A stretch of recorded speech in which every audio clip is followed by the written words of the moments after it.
Hoy 18 de enero celebramos a San Juan de Ribera, arzobispo de Valencia. Nació en la ciudad de Sevilla, España. Su padre era virrey de Nápoles. Creció sin el amor materno, porque la madre murió cuando él era todavía muy niño. Pero en sus familiares aprendió los más admirables ejemplos de santidad. En su casa se repartían grandes limosnas a los pobres y se ayudaba a muchísimos enfermos muy abandonados. A una familiar suya, Teresa Enríquez, la llamaban la loca por el Santísimo Sacramento, porque buscaba las mejores uvas de la región para fabricar el vino de la Santa Misa y escogía los mejores trigos para hacer las hostias y trataba de entusiasmar a todos por la Eucaristía. Juan de Ribera estudió en la mejor universidad que existía en ese entonces en España, la Universidad de Salamanca, y allí tuvo de profesores muy famosos doctores, como el padre Vitoria. El arzobispo de Granada escribió después: cuando don Juan de Ribera fue a Salamanca a estudiar, yo era también estudiante allí, pero en un curso superior y de mayor edad que él, y pude constatar que era un estudiante santo y que no se dejó contaminar con las malas costumbres de los malos estudiantes. Joven obispo. Cuando tenía unos pocos años de ser sacerdote y contaba solamente con 30 años de edad, el Papa Pío IV lo nombró obispo de Badajoz. Allí se dedicó con toda su alma a librar a los católicos de las malas enseñanzas de los protestantes. Organizó pequeños grupos de jóvenes catequistas que iban de barrio en barrio enseñando las verdades de nuestra religión y previniendo a las gentes contra los errores que enseñaban los enemigos de la religión católica. San Juan de Ávila escribió: estoy contento porque Monseñor Ribera está enviando catequistas y predicadores a defender al pueblo de los errores de los protestantes. Y él mismo les costea generosamente todos los gastos. El joven obispo confesaba en las iglesias por horas y horas como un humilde párroco. Cuando le pedían, llevaba la comunión a los enfermos y atendía cariñosamente a cuantos venían a su despacho. Pero sobre todo predicaba con gran entusiasmo. Los campesinos y obreros decían: vayamos a oír al santo apóstol. En 2 ocasiones vendió el mobiliario de su casa y toda la loza de su comedor para comprar alimentos y repartirlos entre la gente más pobre, en años de gran carestía. El día en que partió de su diócesis en Badajoz para irse de obispo a otra ciudad, repartió entre los pobres todo el dinero que tenía y todos los regalos que le habían dado, y el mobiliario que su familia le había regalado. Arzobispo de Valencia. Cuando lo nombraron arzobispo de esa ciudad, llegó allá sin un centavo. Muchas veces en la vida le sucedió quedarse sin ningún dinero, por repartirlo todo entre los pobres, pero Dios nunca permitió que le faltara lo necesario. Su horario. Como arzobispo se levantaba a las 4 de la madrugada. Dedicaba 2 horas a leer la Sagrada Escritura y otros libros religiosos. Otras 2 horas las dedicaba a la celebración de la Santa Misa y a rezar los salmos. Luego, durante 2 o 3 horas preparaba sus sermones. Desde mediodía hasta la noche atendía a las gentes. Todo el que quisiera hablar con él hallaba siempre abierta la puerta de la casa arzobispal. Visitó 11 veces las 290 parroquias rurales de su arzobispado, hasta los sitios más alejados y de más peligrosos caminos.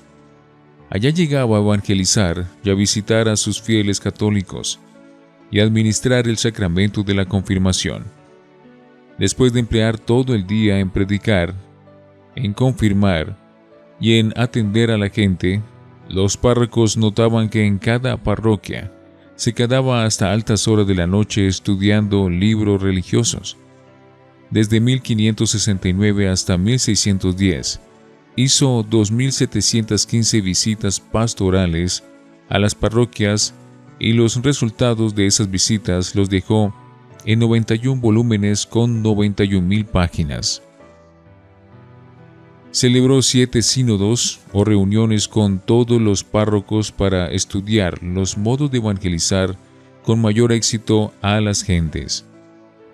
Los decretos de cada sínodo eran poquitos y bien prácticos para que no se les olvidaran o se quedaran sin cumplir.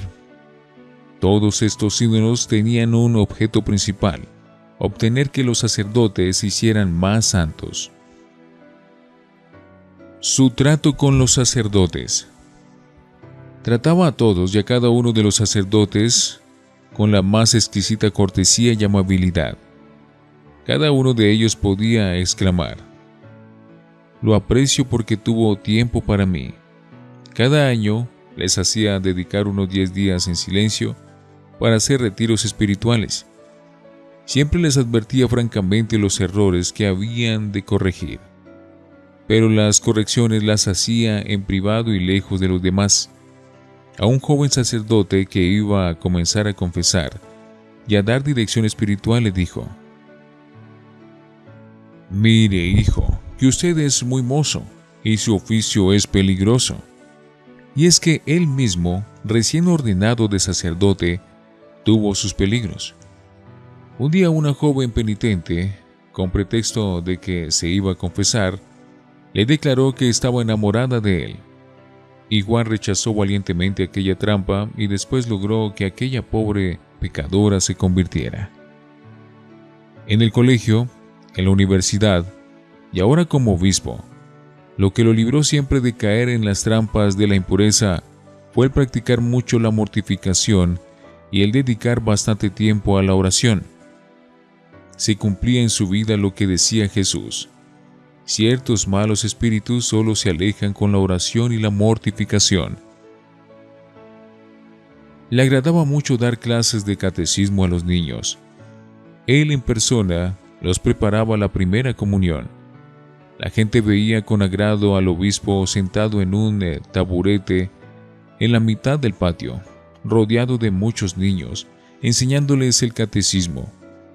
Les repartía dulces, monedas y otros regalitos a los que respondían mejor las preguntas del catecismo, y a los más pobres les regalaba el vestido de primera comunión. Para los jóvenes que tenían nobles ideas, puso un colegio en su propia casa arzobispal, y allí los iba formando con todo esmero y muy buena disciplina. Del colegio de San Juan de Ribera salieron un cardenal, un arzobispo, 12 obispos, numerosos religiosos y muchos líderes católicos. El rey lo nombró virrey de Valencia, y así llegó a ser al mismo tiempo jefe religioso y jefe civil, y la tranquilidad que en mucho tiempo no reinaba en aquella región llegó como por encanto. Él personalmente se preocupaba por que se administrara justicia con toda seriedad. Una vez vino alguien a decirle que un juez le estaba haciendo injusticia en un pleito. El señor arzobispo se fue donde el juez y le pidió que revisara todo el expediente. Y el inocente fue absuelto. Después el juez contaba: un rico me había ofrecido dinero para que fallara en contra del inocente. Pero vino el señor arzobispo y me convenció y me obligó a hacer justicia, y logré que mi conciencia quedara en paz. La Santa Misa la celebraba con tal devoción que al acólito le decía que después de la elevación podía retirarse, pues él duraba hasta 2 horas en éxtasis allí ante Jesús sacramentado, después de levantar la Santa Hostia.